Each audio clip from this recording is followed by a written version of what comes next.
Okay, so this is our the case of the compressive stress when the compressive stress is acting on the object. Okay, and how to draw the Mohr circle for this I will tell you. I am going to tell you. Okay, so again first इस plane को पकड़ेंगे, इस plane पे जो stress लगे हुए हैं उसको हम ले जाएंगे. सो यहाँ पे टेंसाइल है 40, ये ओरिजिन है, ओरिजिन से 40 गए, ये पॉइंट मिल गया इस प्लेन के लिए. ठीक है, ओके. नेक्स्ट इस पे गए, इस प्लेन पे यहाँ पे माइनस का 10 लगा हुआ है यानी कंप्रेसिव है. ये ओरिजिन था, ओरिजिन से नेगेटिव साइड में आएंगे, ये नेगेटिव साइड और ये पॉजिटिव साइड है. टेंसाइल जो है ना वो पॉजिटिव पे करेंगे और एवरी प्लेन एक पॉइंट को रिप्रेजेंट करता है. ठीक है ना, यहाँ पे क्यों. Okay okay. उसके बाद क्या है, उसके बाद नेक्स्ट ये इंक्लाइंड प्लेन को डालना है, ये ओरिजिन है. उसके बाद में हमने ये सर्कल बना दिया. ठीक है, सर्कल बनाने के बाद में ये सेंटर लगा दिया सर्कल का. इस सेंटर से ये वाला जो है ना ये ओके ये सेंटर है. ठीक है, and this point from this plane, this P was representing this you know this, and इस प्लेन से काउंटर क्लॉकवाइज जा रहे थे हम to reach the inclined plane. Okay, to reach the inclined plane. So यहाँ पे भी इस प्लेन से काउंटर क्लॉकवाइज जा रहे हैं हम to reach the inclined plane, and that point R this will represent this inclined plane. Okay okay, let me show you again कि this point R is representing this inclined plane. Angle theta है, यहाँ पे 2 theta हो जाता है. This angle theta will be converted to theta in the Mohr circle. Okay, अब इतना कर लिया ना, आगे अब कुछ करने की ज़रूरत नहीं है. अब you will easily tell the normal stress. इस इंक्लाइंड प्लेन पे नॉर्मल स्ट्रेस कितना एक्ट कर रहा है, you will easily tell. So इस इंक्लाइंड प्लेन पे जो नॉर्मल स्ट्रेस लगा हुआ था ना, उसकी वैल्यू यहाँ पे इजीली ये बता दी. ठीक है, ये वाली.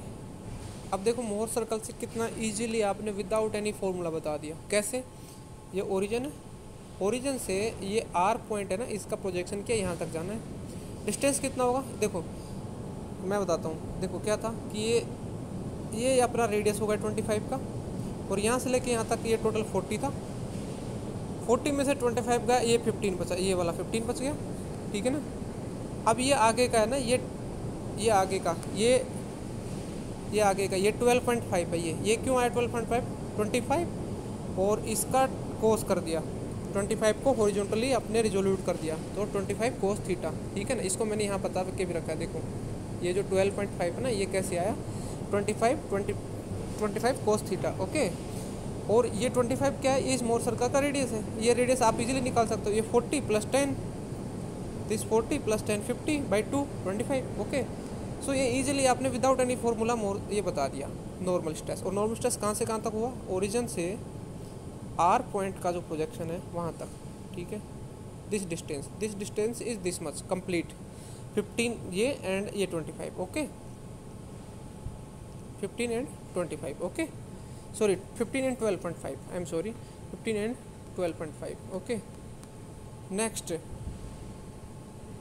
this tau theta, this is the shear which is acting on that plane.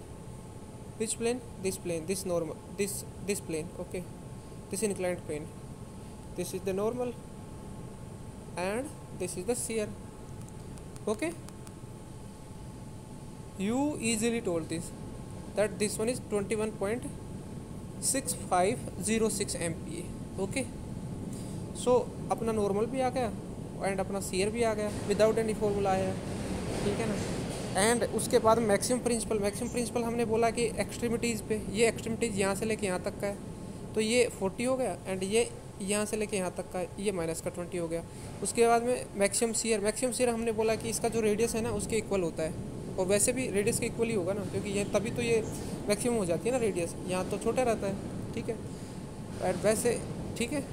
उसके बाद में हम आते हैं एनालिटिकल मेथड पे. देखो ग्राफिकल और एनालिटिकल में कितना डिफरेंस है. देखो एनालिटिकल में हमने फॉर्मूला लगाया, ये अपना जो स्टार्टिंग में फॉर्मूला था सिग्मा x + σ/2 cos 2 थीटा, ये वाला फॉर्मूला लगाया। फॉर्मूला लगाने के बाद में ये आया 27.5, जो कि हमारा बिना फॉर्मूले के डायरेक्टली हमने मोर सर्कल से बता दिया था। ये नॉर्मल स्ट्रेस इस इंक्लाइंड प्लेन पे कितना एक्टिंग कर रहा है, ये तो ग्राफिकल मेथड से बताया था, ये वाला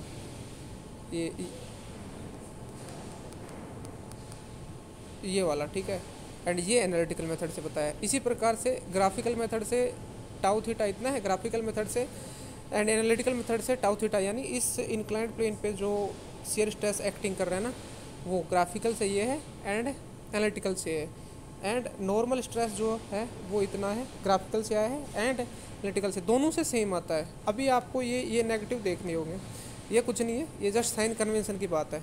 वो साइन कन्वेंशन अपना उसी हिसाब से था, तो इसलिए ऐसा बता रहा है, बाकी कुछ नहीं है। अपने को मैग्नीट्यूड ही पूछता है वो नॉर्मली, ठीक है ना।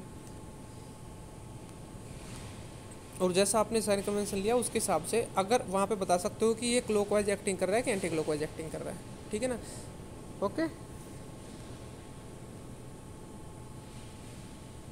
उसके बाद में ये maximum and minimum principal stress का फॉर्मूला था। फॉर्मूले से ये आया sigma and sigma 2 40 and -10, and then maximum shear का फॉर्मूला था, इससे ये 25 आया।